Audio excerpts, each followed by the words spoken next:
मसीह यीशु के नाम में आप सबको सलाम।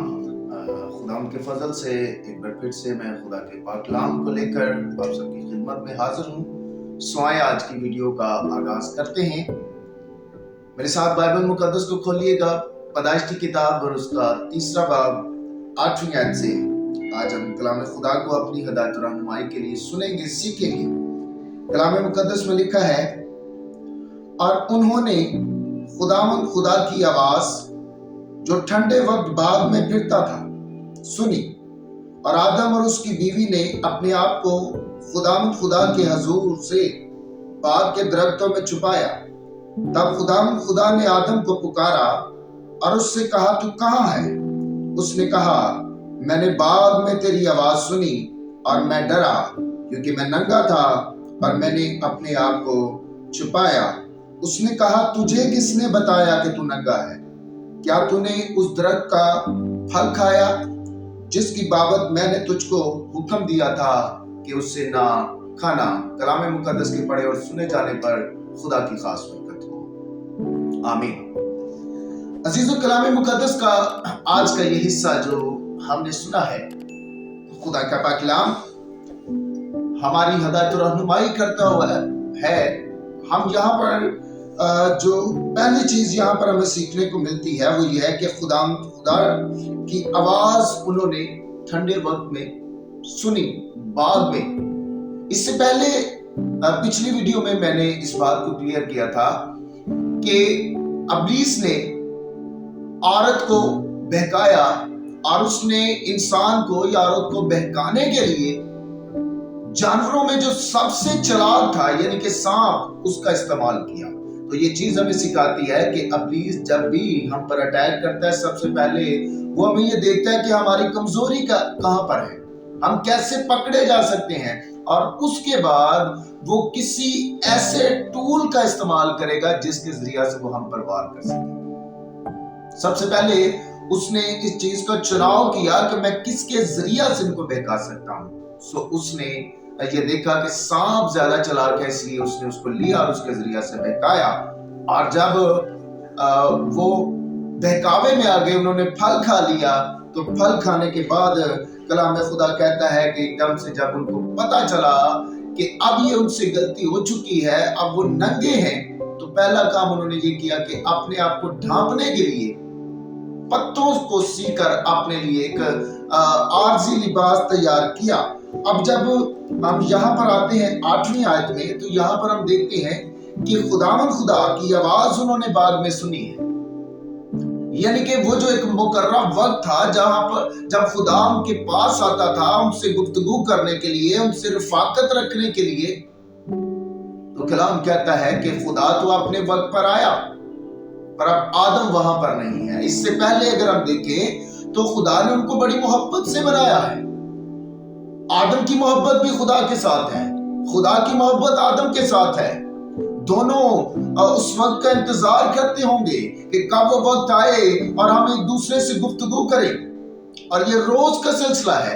पर इस दिन जब वो फल खा चुके हैं, जब वो गुनाह कर चुके हैं, तो कलाम मुकद्दस कहता है कि खुदा को आकर पुकारना पड़ा आदम को। ये पहला मौका है, पहले कभी ऐसा नहीं हुआ।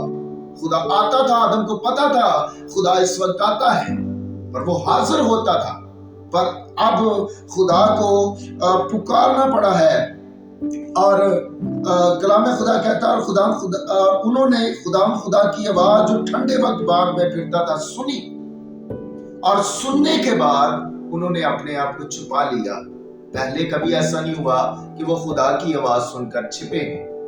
उनके अंदर एक डर है, और ये डर किसने पैदा किया मेरे अजीजों? ये डर पैदा करने वाला वो गुनाह है, वो नाफरमानी है, वो बहकावा है जो इब्लीस के जरिया से उनकी जिंदगी में दाखिल हुआ है। इब्लीस ने उनको बहकाया, उनसे नाफरमानी करवाई, और अब ये आलम है कि वो जो खुशी खुशी खुदा से मिलते थे, अब वो छिपते फिरते हैं। तब खुदा ने लिखा, आदम को पुकार कर कहा, तू कहाँ है? ये पहला सवाल है जो खुदा ने आदम से किया, तू कहाँ है? पहले कभी खुदा को ऐसा नहीं कहना पड़ा, पर जब वो छुप गए تو خدا نے کہا تو کہاں ہے؟ اس نے کہا میں نے باغ میں تیری آواز سنی اور میں ڈرا کیونکہ میں ننگا تھا۔ خدا نے کہا تجھے کس نے کہہ دیا کہ تو ننگا ہے؟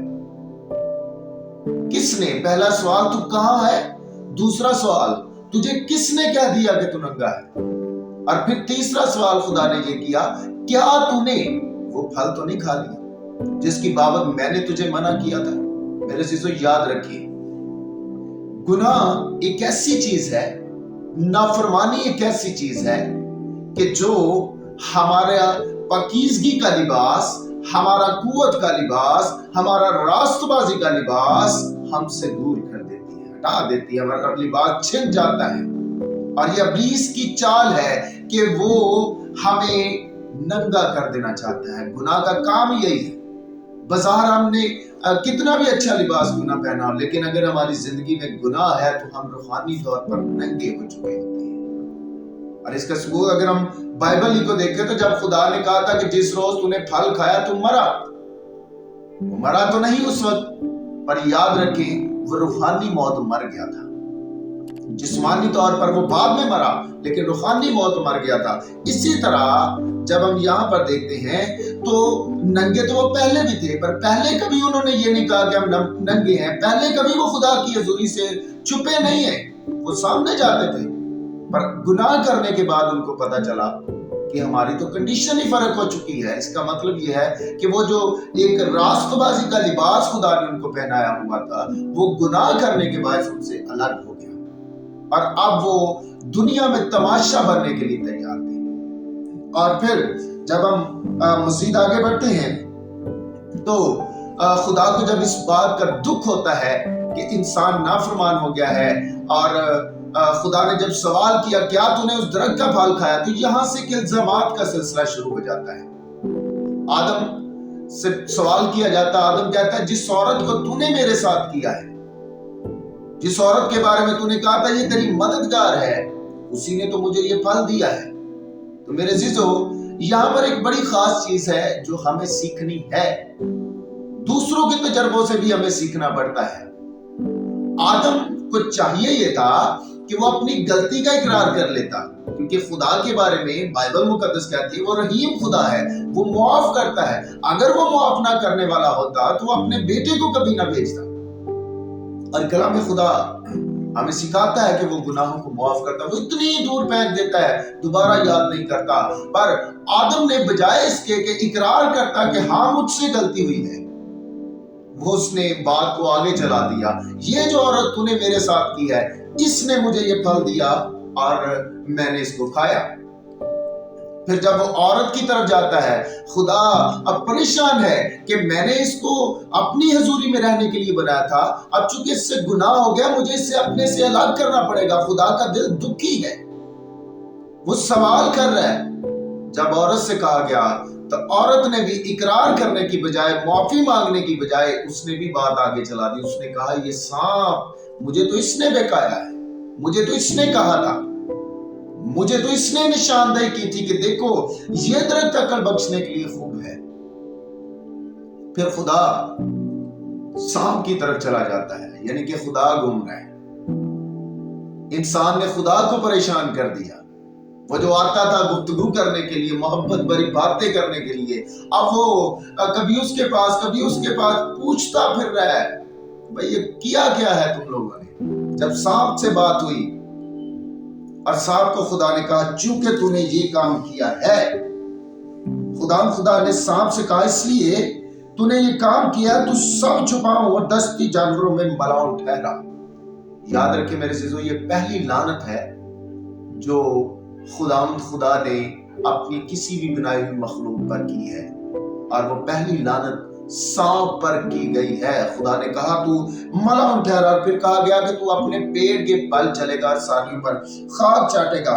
اور 15ویں آیت میں، تیسرا باب 15ویں آیت، یہ آیت نوٹ کر لیجئے، یہاں پر پہلی پیشن گوئی کی ہے خدا نے خود اپنے بیٹے کو اس دنیا میں بھیجنے کی، یسوع مسیح کی جو ہمارا نجات دہندہ ہے دنیا میں آنے کی، اور کہا گیا کہ میں تیرے اور عورت کے درمیان، تیری نسل اور عورت کی نسل کے درمیان عداوت ڈالوں گا۔ اور پھر کہا گیا کہ वो तेरे सर को कुचलेगा और तू उसकी एड़ी पर काटेगा। ये पहली पेशनगोई है जो खुदा खुद अपने बेटे के बारे में करता है कि वो इस दुनिया में आएगा। और औरत से उसने कहा कि मैं तेरे दर्द हमल को बहुत ज्यादा बढ़ाऊंगा, तू दर्द के साथ बच्चा जनेगी, और उसके बाद तेरी जो रगबत है, तेरा झुकाव तेरे शौहर की तरफ होगा। और मर्द से उसने ये कहा कि चूंकि तूने मेरे हुक्म को तोड़ा है, चूंकि तूने अपनी बीवी की बात मानी, चूंकि तुम अबलीस के बहकावे में आए हो, चूंकि जिससे मैंने मना किया था तुमने वो फल खाया है, इसलिए अब तू मेरी हजूरी से निकल जाएगा और तू जमीन पर खेत बोएगा, बीज बोया करेगा, और वो तेरे लिए ऊंट कटारे उगाएगा। और फिर कहा गया कि अब तू सारी उम्र ऐसे ही चलेगा, अपने खून पसीने की रोटी खाया करेगा। कब तक?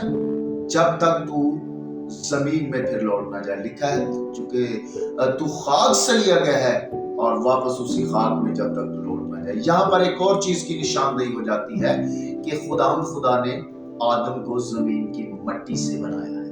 तो इसलिए मेरे अजीजों, ये जो चीज है हमें ये सिखाती है, आज का पैगाम हमें ये सिखाता है कि गुनाह एक ऐसा अमर है, एक ऐसी चीज है जो हमें खुदा की हुजूरी से बाहर निकाल देती है। आगे चलकर हम देखते हैं कि खुदा ने क्या किया कि आदम और हवा को बागे अदन से बाहर कर दिया। वो जो एक खूबसूरत जगह थी जहां पर खुदा की हुजूरी थी, वहां से उनको बाहर किया, और वहां पर 16 तलवार का पहरा है, वहां पर क्रूबियों का पहरा लग गया कि अब कोई उस जिंदगी के दरख्त में जो सदन के अंदर मौजूद था उस तक अब रसाई हासिल न कर सके, गुनाह की हालत में। चूंकि आदम गुनाह कर चुका था और खुदा नहीं चाहता था कि ये गुनाह की हालत में ही उस जो जिंदगी का दरख्त है उसमें से भी लेकर खाए। सो खुदा ने जल्दी से उसको बागे अदन से बाहर कर दिया।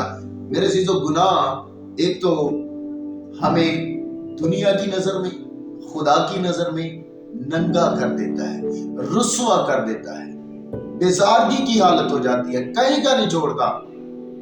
हम खुदा की हजूरी से निकल जाते हैं, हमारे बने बनाए काम खराब होना शुरू हो जाते हैं, हमारी जिंदगी बेसुकून होना शुरू हो जाती है और हम खुदा से छिपते फिरते हैं।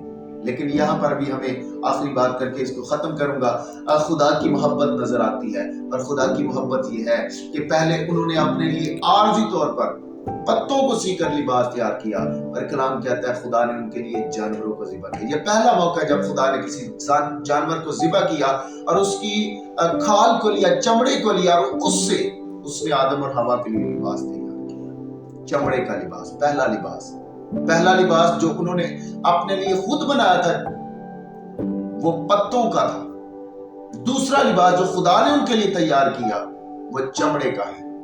याद रखें, यहां पर एक और चीज खास हमें सीखने को मिलती है, जो खुदा लिबास तैयार करके देगा उसकी वैल्यू अलग है, क्योंकि वो कुव्वत का लिबास है, वो ताकत का लिबास है, वो रास्तबाजी का लिबास है। और ये एक और चीज की तरफ भी निशानदेही करती है कि जिस तरह खुदा ने बागे अदन में उन जानवरों को ज़िबा करके उससे लिबास तैयार करके आदम और हवा को पहनाया, ये निशानदेही करती है आने वाले वक्त के बारे में कि इसी तरह एक दिन खुदा अपने बेटे को इस दुनिया में भेजेगा जो कि दुनिया के लिए अपनी जान को कुर्बान करेगा, और उसके लहू बहाने से हम अपनी जिंदगी को हासिल करेंगे और कुव्वत का लिबास हमें पहनाया जाएगा। इसलिए मेरे अज़ीज़ों, जब तक जमीन पर जिंदा रहें, अगर हम चाहते हैं कि हम बेखौफ जिंदगी बसर करें, तो गुनाह से अपनी जिंदगी को बचाएं, क्योंकि गुनाह हमें छिपने पे मजबूर करता है, गुनाह हमें खुदा की हुजूरी से दूर कर देता है। खुदा इस पाक कलाम के वसीला हमें बड़ी बरकत अता करे।